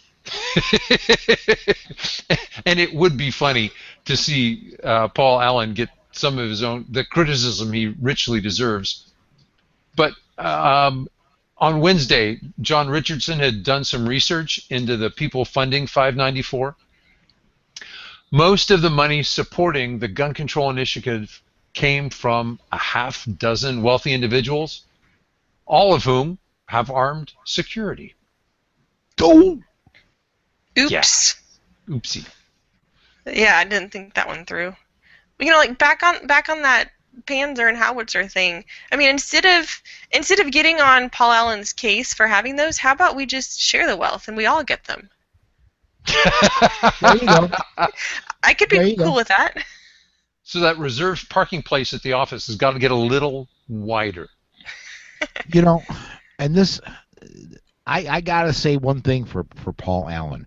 He is doing one thing that has been my kind of pet peeve, and that is, I've often said that the government, big G, needs to be worried about the citizenry, and we need to be able to, as private individuals, purchase any weaponry we so choose. I mean, the guy owns a howitzer for crying out loud. I don't have his kind of money, or now that I know I can, hey, I might. By the way, these initiatives in Washington, there's 591 and 594. I think we're going to get John Pierce on this Wednesday to talk about them. I've read through them, and that's interesting. John can read through them and explain what they really mean. Two things. Number one, I'm jealous. I would love to get to talk to him again. I'm not going to be here Wednesday. I've got to be on the road making money. Number two, God bless you for reading through those things, man. Well, maybe it's like trying to read John Lott's book in one sitting. I read it, but I didn't understand it all the first time. So I'm asking for help. Sure. Speaking of reading, it pays to read your junk mail carefully. The anti-gun group, National Gun Victims Action Council, asks for donations and claims to be a tax-exempt organization under the provision of IRS Code 501c3. Their donation page states, all donations are tax deductible to the fullest extent allowed by law. They forgot to tell you that the IRS revoked their tax-exempt status on May 15th of this year. The National Gun Victims Action Council is located here out of Chicago. Do you really think Obama's IRS is going to prosecute them for tax evasion? I'm sorry for my friends who vote Democratic and who respect the rule of law. This must disappoint you and be pretty uncomfortable. Yeah, I would imagine it is. Our next story, then, the NRA endorsed West Virginia Congresswoman Shelley Moore Capito in her run for the U.S. Senate. The NRA endorsement is a significant factor in the West Virginia election. Capito received an A grade from the NRA and a B grade from the Gun Owners of America. The Republican Capito is expected to win her election. Yeah, I want to step in here and say, I honestly, A grade from the NRA, cool. Endorsement from the NRA, cool. B grade from Gun Owners of America, awesome. Yeah, it's hard to win an A from GOA. Yes, it is. A B is nothing to sneeze at. And let's just be real honest. There's a senator from Nevada who happens to be the Senate Majority Leader, and until very recently, and I don't even know that it's changed now, he was getting A ratings from the NRA. Good point. Yeah, there were some legislators in Texas who were blocking our efforts in ridiculously insane ways with the gun bills last session, and they had pretty high rankings from NRA. But yeah, a B. If somebody's B rated from Gun Owners of America, yes, that actually means something. Yeah, I'll take that. I'd rather see A, but that's like Rob said, that's really tough to get. Yeah, well, and you can't just do one thing and get it. You have to have actually established a record. Established a record and kept that record. Yes, exactly. Yeah, I think the NRA now rates Harry Reid as a B. One wonders what it takes to get a C. No kidding. Yeah. It's kind of sad. All right. Well, we reported on the, I'm sure you guys reported on the New York State Narcotics Unit being used to prosecute citizens under New York's Anti-Gun SAFE Act. The state had used the Narcotics Unit because most state police officers refused to enforce the law. It won't come as a surprise that the Narcotics Unit thinks it's above the law. A narcotics officer was out drinking with friends. He was also armed. The three friends argued about carrying a gun while they were drunk. An officer fired the gun, hitting a wall near his friends and wounding both of them. The officer then ran and pointed the gun at his friends again. The narcotics officer was soon surrounded by New York City police officers. They tackled the officer and took him to the ground. New York narcotics officer Victor Sembrano was charged with criminal possession of a weapon, resisting arrest, reckless endangerment, and 2 counts of assault with a firearm. Please remember, ladies and gentlemen, that only the police and military should own firearms, should be able to use firearms, and they shouldn't even be able to own them. Just use them. Well, I think it also means everybody's judgment is hampered when intoxicated. Oh, If yes. don't drink and drive, don't drink and carry. Yes. Yes. Absolutely. We've talked with Kathy Jackson about that when she's been on the show. Yeah, and I was being facetious, but that is the argument we get from the anti-gunners is that only police and military should be able to use firearms. Well, here's a policeman that didn't use good judgment. Well, So Paul, did you hear? There was a very clever extension of that argument. If I can make the segment run long. do it. Well, the citizens shouldn't carry, only the police. Well, not the police, only the Army. Really, right? Because if the police need help, they can just call for the Army. Well, and if the Army needs help, they can just call for the UN. And what each There of you those go. arguments forgets is the issue of time. Absolutely. Well, Yeah. now that you guys have got me all fired up every time I'm on the show, I get all cranky. But I scream from the top of my lungs this question over and over. I can't go drink a soda with my friends in a bar, and I don't know how it's nothing. It's exactly like being a designated driver. I Yeah. don't drink and carry. I never would consider it. Same thing with driving a car and drinking. I would never consider it, even whether it's against the law or not. But why can't I go to a bar, drink a soda and the rest of my friends are drinking? I don't understand why I have to be kept out of bars. It makes no sense to me. Because some politicians got more votes by enacting a bigoted law. Sad answer, isn't it? Okay, yeah. We haven't fixed that one yet. Not happy with that answer, Rob. So I'm sorry. Apologize. Though. I'm looking for a better one any day now. Me too.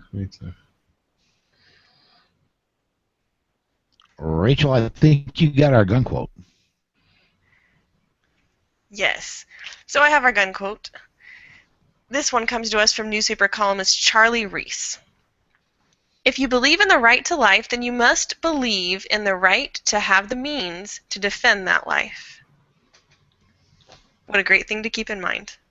That finishes up our news segment, so hang on everybody, and we'll be back after this. Awesome. Rachel, were you looking on Facebook again? No, I cut out. Oh. I just came back in time to hear Paul say it. Because the reason I skizzer is Not that this time. during Wednesday's interview, I hear clackety clack. I go, Facebook? She goes, no, email. No, I was messaging somebody who was asking a question. I wasn't just hanging out, I promise. Okay. Nah. All right. Who wants to do? We've got two DGs. I brought us into every segment. Somebody else needs to bring us. Well, Rob brought us in once. So, Rachel, you want to bring us into this? Or I gave it to Gary and bringing us in. Rachel. Okay. All right. Do we want to? Yeah. Let's. Oh, Paul, Yeah, for tips and tricks, can Rachel and I chat about what we talked about on Wednesday, and then you put in the Kathy Jackson segment behind us? Sure. Okay. Depending on how long it goes, I might skip the Kathy because it would just be a repeat anyway. Okay. I record with. I recorded new ones with Kathy coming up soon. I just can't remember when off the top of my head. So, Rachel, I wrote this as me. If you've got something to add, please, when you come back in, speak up. And believe me, On my screen twice. Say what? Say what, Gary? Her picture was on my screen twice at the bottom. Oh, she's gone again. All right. Gone again. Okay, I think I'm here. There she is. Okay, you were saying something, Rob? I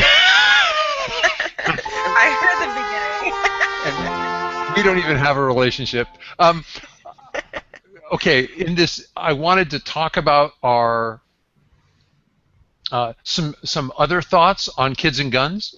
Oh yeah, okay. And I just wrote this in as me.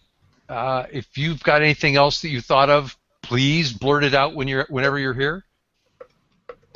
Okay, cool. Okay. So we're gonna let's go ahead and do it as two segments. Let's do Right. one segment of DGUs and then come back for tips and tricks. So Gary, whenever you're ready. Okay. And we're back. More great information from Frank from the New Jersey Second Amendment Society. We're heading into our defensive gun uses segment. This comes from Bob Owens at Bearing Arms. Dim-witted criminals are increasingly turning to realistic replica firearms to carry out armed robberies. But the criminals don't seem bright enough to pick up on the fact that concealed carry is rapidly growing in most states. The results are putting more criminals into hospitals, morgues, and jails, even in areas that aren't typically viewed as Second Amendment friendly, such as Springfield, Massachusetts. A man armed with a fake gun was unsuccessful in his attempt to rob a Walnut convenience store after the owner drew a real gun on Wednesday night. 20-year-old Fernell Pelzer stormed into the store and confronted the owner, shouting, "Don't move." Pelzer then hit the store owner with what looked like a pistol. The store owner drew his properly registered gun and held the thief for police. Springfield, Massachusetts, isn't that the home of something called Smith & Wesson? Never Might heard of be. it. Never heard of Smith & Wesson? But, Wasn't okay. that some type of like home security system? I Store don't think security? I don't think it's cutlery. Although they may make cutlery, I don't think so though. Paul, can you imagine though? This shopkeeper gets pistol whipped and doesn't pull the trigger. Yep.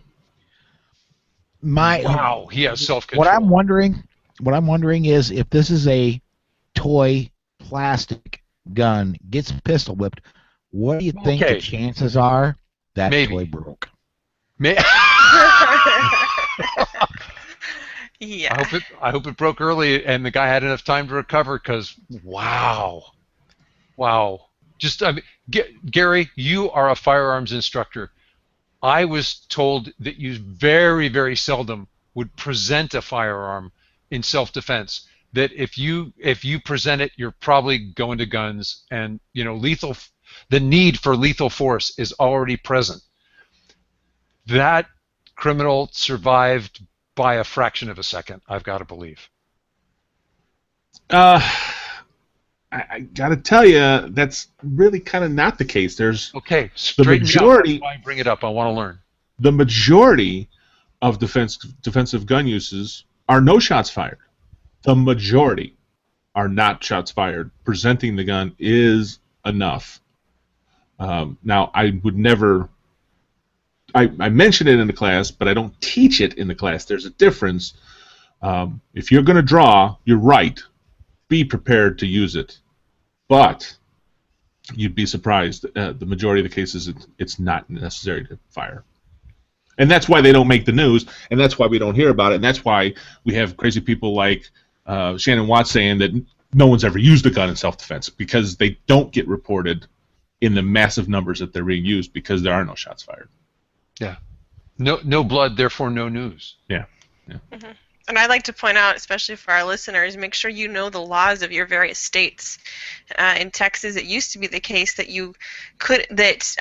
simply presenting a gun, like pulling it out from concealment, was only allowed when lethal force was allowed, which was when you can only use deadly force when you are in immediate fear for your life. So you would have a hard time justifying in a court of law pulling a gun and then holding somebody at gunpoint, if you kind of follow the logic. So that just got changed.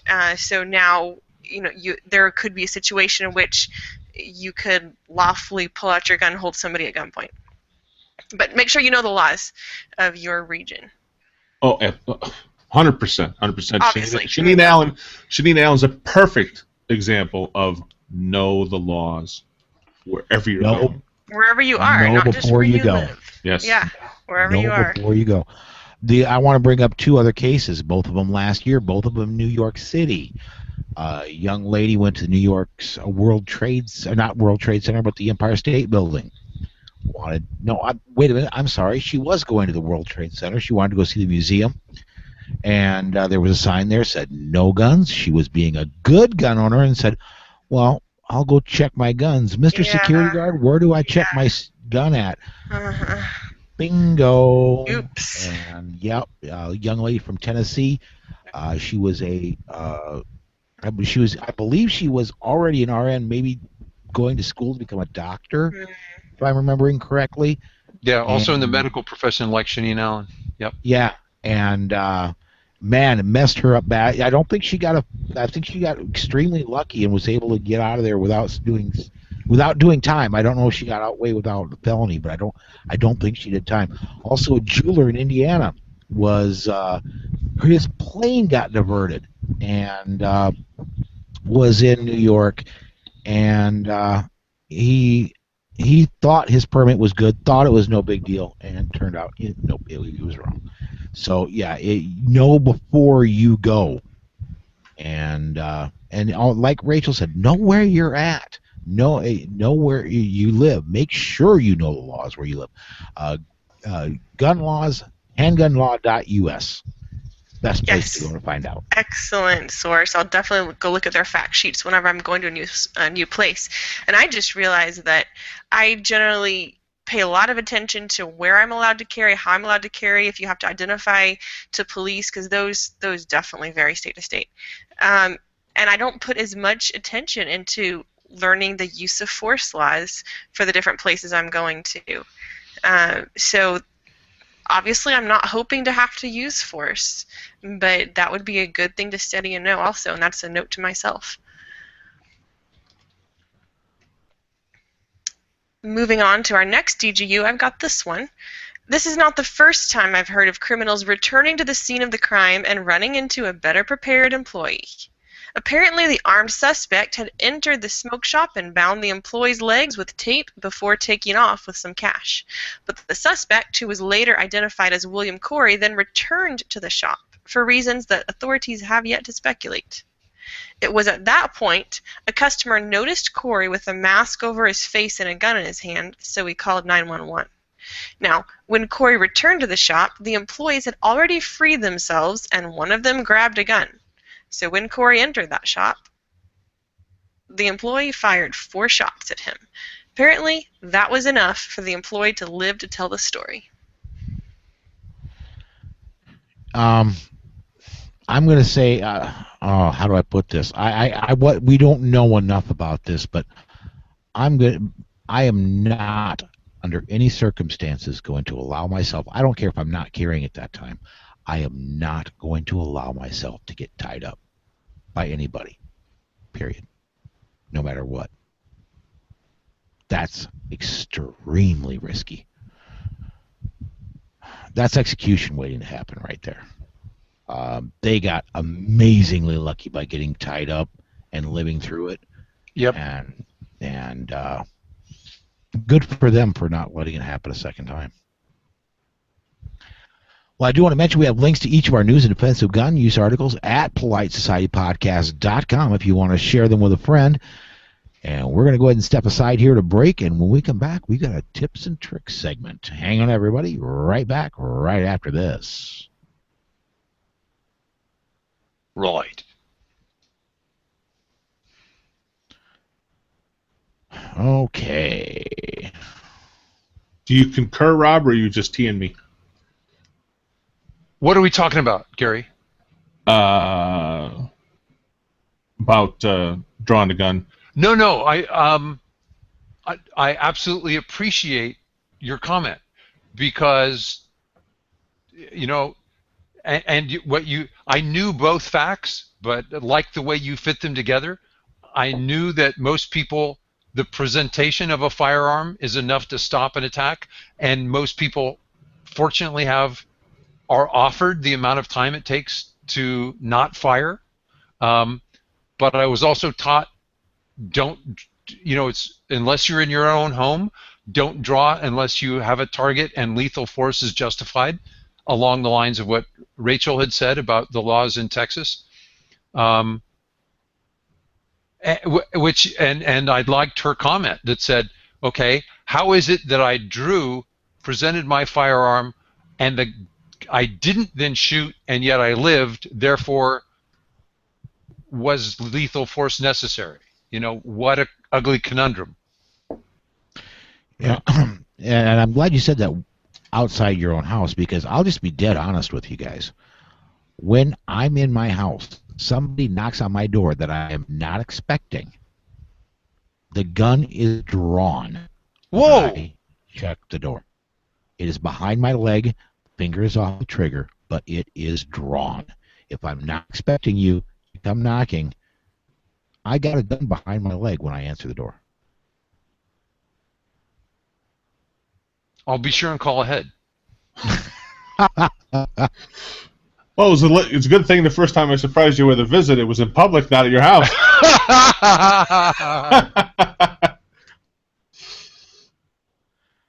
All right. Shall I'll pull us back for tips and tricks? Sure, whenever you're ready. Why exactly does he have a habit of putting his gun away when he comes home? Okay. I think it was a carry gun, Rachel. I think he was a LEO, and didn't carry around the home. Okay. All right. I'm just making the point that we always talk about carry around the home. Good point. Good. Okay, Paul, in 5. Hi, and welcome back. This is our tips and tricks segment. I have a question about kids and guns. I read of a gun owner who was actually testing his children. The children had a few years of Eddie Engel under their belt before he did this. They already knew to stop, don't touch, walk away, and tell an adult. That's when the gun owner decided to deliberately test his children. Instead of putting away his carry arm when he came home, he deliberately left his very empty firearm in its holster, in its belt, on the back of a chair. His children quickly reminded him that the gun was out where children could see it. He put it away and praised them for following the rules of firearm safety. I wonder what our listeners think of that. And I'm torn. You don't want to make firearms mistakes casually accepted. I assume he apologized. On the other hand, how do you praise your kids for following what they've known unless you test them on it? So that's why I ask. I'd like to hear your answers. Yeah, that's an excellent point. I don't know. I hear the story. I think about, is that a good idea, leaving your gun that he knows for sure is empty? I would want. We never have the we know for sure it's empty rule. Exactly. Exactly. But on the other hand, you're 100% right about how do you know that they've heard what you've taught without testing? Yeah. And even if they've heard it, how can you reward it so that they feel comfortable acting on it, so that it becomes just like us? We know how to do something, but we still need to practice doing it. And all right, in his judgment, and I can't second guess him, he thought it was a good time to test his children so they could exercise what they know. And obviously it worked. His kids knew they had been taught correctly, and they followed the instructions. So whether or not I would do it, in this situation, must have worked. Now, that Rachel, the way you brought it up raises another point. What if it hadn't worked? Even more important for his children. Wait a minute, I thought you guys knew the rules to stop, don't touch, and get an adult. How come you didn't? Ah, okay.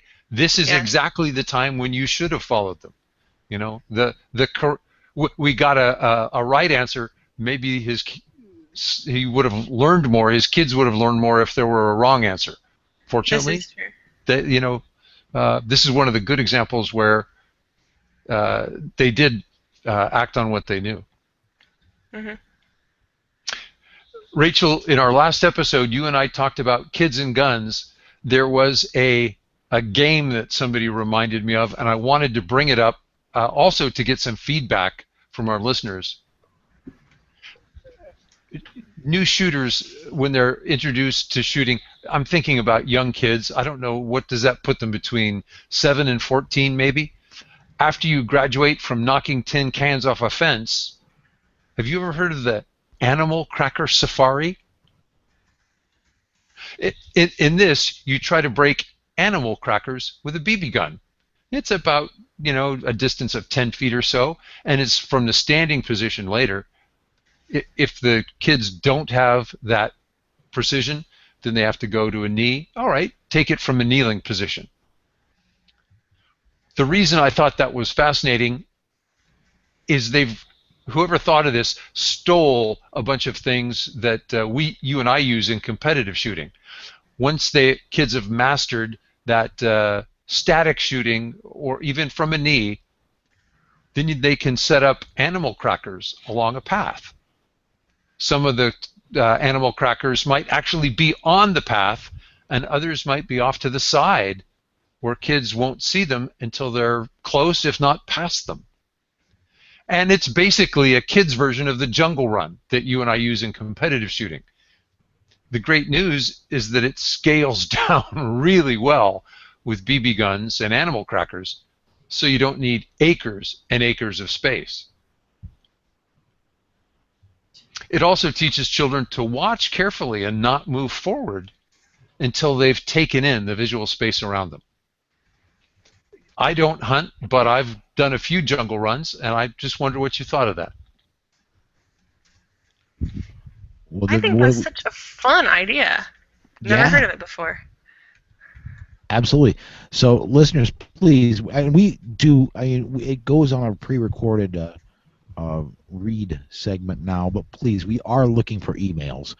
Anything you hear on the show you want to comment on, especially now about this, on air at politicsandguns.com. One person I was thinking about, Rob, as you were talking about this, I was thinking about Mark in Ohio. Yep. On Facebook, he goes by Red Ranch. Right. This sounds like something that's just right 100% of his alley. So, Rachel, I wonder if your kid would be too old for that, really.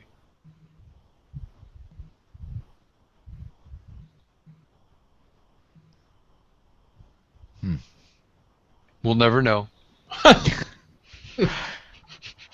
All right, well, let's do this. We got one more break coming up. When we get back, we've got email to talk about. So hang on, everybody. We'll be right back right after this. Oh, this is going to be a fun one to edit. Tell me about it. Yeah.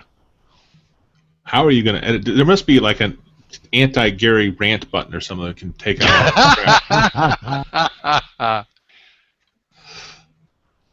Oh, all right. This should be fairly easy. Just one email to talk about.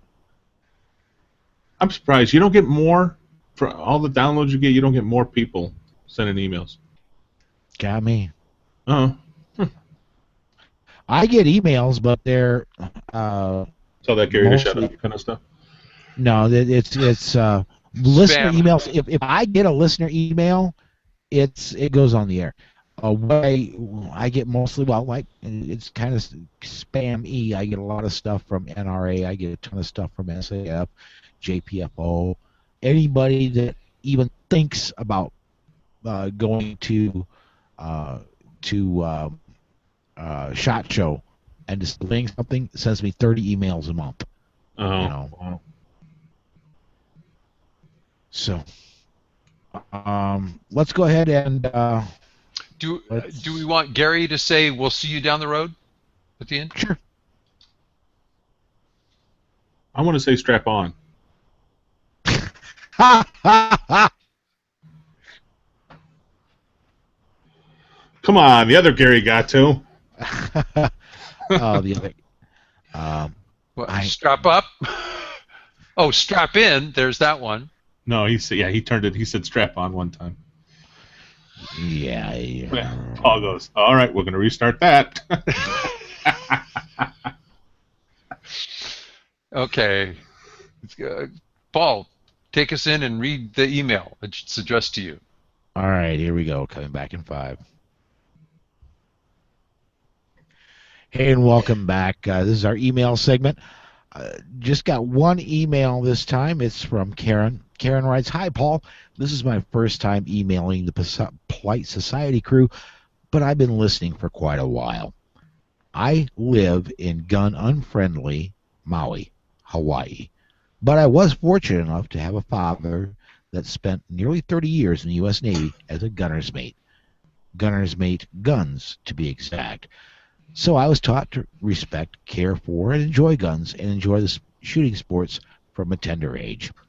Anyway, I came across this video while surfing the net and thought I'd send it in. Keep up the great work on the show, Karen." And what she sent was a link to a DGU story, and it's a video, but the audio is really cool. So what I did, I went ahead and got the audio, and we're going to go ahead and run that right now. It surprises me that they do something like this in broad daylight, but I guess they figure everybody's gone to work. At 9 a.m. this morning, an intruder disrupts a family. Police respond to a shooting in the Woodbridge neighborhood near 78th and Sorensen Parkway. They find an intruder on the porch suffering from a gunshot wound. The homeowner had shot him. Medics took him to Creighton University Medical Center in critical condition. I think he did the right thing, whether he had a gun or not. Ann Gray lives a few houses down from the homeowner and watched the man's 4-year-old daughter while he answered questions for police. She was inside during the whole thing. The young girl told Ann everything. She told me that a bad man rang the doorbell twice and kicked in the door, and he was standing by the vacuum, and he had something in his hand, and Daddy took the gun and shot him. The suspected intruder was identified as 48-year-old Daryl Miller. Miller served time in the state pen twice for theft and domestic assault. Investigators looked through Miller's car, which was parked right in the driveway. It's the 6th burglary attempt in the area in the last 6 months. It's unclear how many shots the homeowner fired. I think that's an absolute right of an American citizen. I'm a veteran, and I believe in that. His child was in danger. He was in danger. And I consider your life is in danger when somebody comes through that door. Gray says she owns several guns and has a security system and cameras at her home. She would have done the same thing to protect her family. Whether they do or not, they're threatening your life and your home. So I say, if you have to shoot, you have to shoot. That was from a television station in Omaha, Nebraska. I am quite amazed that usually with TV you're going to get at least one snide little snippet somewhere or another from somebody anti-gun. I didn't hear one single thing from either the television station or anybody they interviewed that wasn't absolutely good for this guy. You know what I mean? Yep. The difference between Omaha and New York or L.A. Or Chicago, yeah. Well, yeah, and you're 100% right. The earlier story with the DDU story we had at the smoke shop, they didn't call the criminal a victim after he was shot by the store employees. And once again, so that's a positive sign from the media, I think. All right. Well, anybody else have anything about that? And hearing that does wrap up another episode of the Polite Society Podcast. I'd like to thank Frank Fiamingo for joining us today. And who's going to be here? I'm not going to be here on the Wednesday show. Who is going to be? I'll be here. I think it'll be the three of us. Mm-hmm. Rachel, John, and I. John should be back by then. Gary, you're not going to be here Wednesday then? Working. Sorry. I wish. Yeah. Well, okay. you If for and me some both. reason you get early snow and you can't work, we'll expect to see you on the podcast. Right on. All right. Well, that does do it for the show. Everybody, until next time.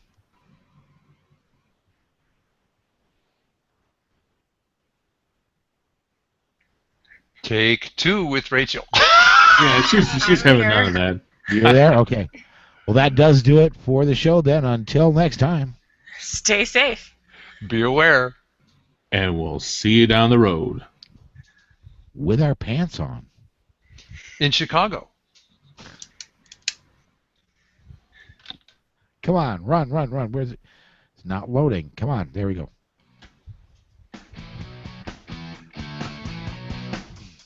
That's going to be such a... Oh.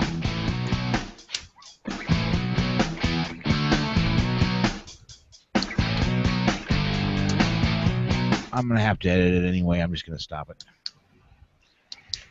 And I listened to it playing it about 20% faster when I listen to podcasts, so I've forgotten what it sounds like played that slow. That's great. I was going to bring up. I was looking. I do the Audible thing where you subscribe and you get one book a month. I was looking for Dr. John Lott's book, but More Guns, Less Crime is not available on audiobook. At least not on Audible. You gotta suffer through that and burn your retinas out. It sounds great. That's not one that could be read to you. Did you see the one that I mentioned? Did you watch that video? What's that? No. Sean Archer, The Happiness Advantage. Mm-mm. Well, I couldn't find Paul's original request, so I sent it to him in a private message. But I've read the book once and listened to the audio twice. Oh, okay. Now, I'm sorry. I had three things going on over here. No, I have not. I did not. I got. I ended up getting a different book, but okay. I did get the suggestion. Yes. And okay. I got it. I got a wish list in Audible now. Yeah. And everybody that sent me something that I thought might sound interesting, I put in the wish list. So. Well, for Rachel and Rob, if you guys get a chance, he did a TED Talk, a little 12-minute TED Talk. Oh, okay. And I sent the link. I could put it on the staff page, but what's his name again? Sean Archer. Sean Archer. Okay. Yeah. I will write it down right now. And the TED Talk is funny and interesting, but like I said, the book is amazing. I've listened to it twice, read it once, and it's really good.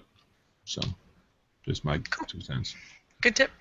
Well, we're gonna go. I'm gonna go ahead and take us off live here. Before I do, everybody, please do come join us next weekend.